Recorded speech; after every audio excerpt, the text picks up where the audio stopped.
Through the previous lessons, we saw that there is a plan to reconcile us with God, and all the misery with sin is not going to last forever.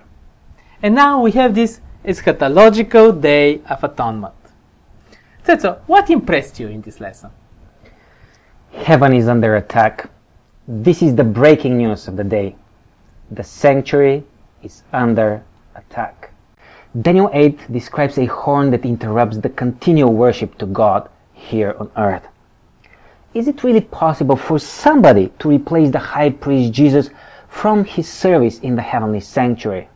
Of course not. If somebody else begins to offer the same service as Jesus, then we will have a different high priest, a new mediator.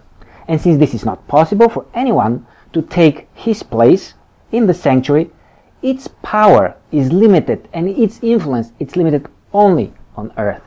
In reality, we see that this power has ritualized the worship in combination of idols and observances here on earth, like the worship of Mary, sacrifice of the Mass, the confessional. I can imagine how Daniel felt seeing all this. Wow. The sanctuary, Jesus' sanctuary, was thrown down according to Daniel 8:11, and Daniel 8:13 says that the sanctuary was surrendered for a period of time. This reality portrays an earthly power, the horn, seriously intervening in God's plan of delivering his people. Somebody is working behind curtain to minimize the importance of the heavenly service. The ultimate question we want to find the answer to is, when is all this going to end? This was the question that haunted Daniel, the prophets, and the Adventist pioneers. And the question stands, how long will this nonsense continue? Is it going to be forever? No. 2,300 mornings and evenings. After all, God has planned an end to all troubles in heaven and on earth. Identifying the little horn, calculating 2,300 days and all the years around it is something that we as Adventists are well familiar with. This is what we are known about.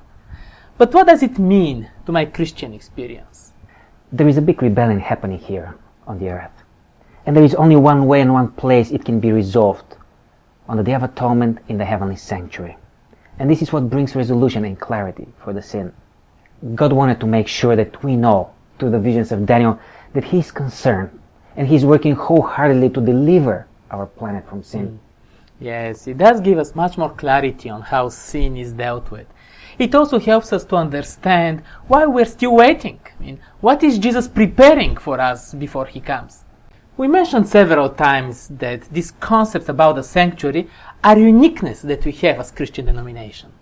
And I do believe that they are important. It provides context to our message. We are waiting, expecting God's return, and we do have some idea with new dimensions about the issue with sin. Like a prophet, we are sent with a specific message. It's important. But there is also the danger to think like Elijah, that we are the only ones left, while God had many faithful children. And these were our points on this lesson. Join us next time when we look into the prophetic message of our church.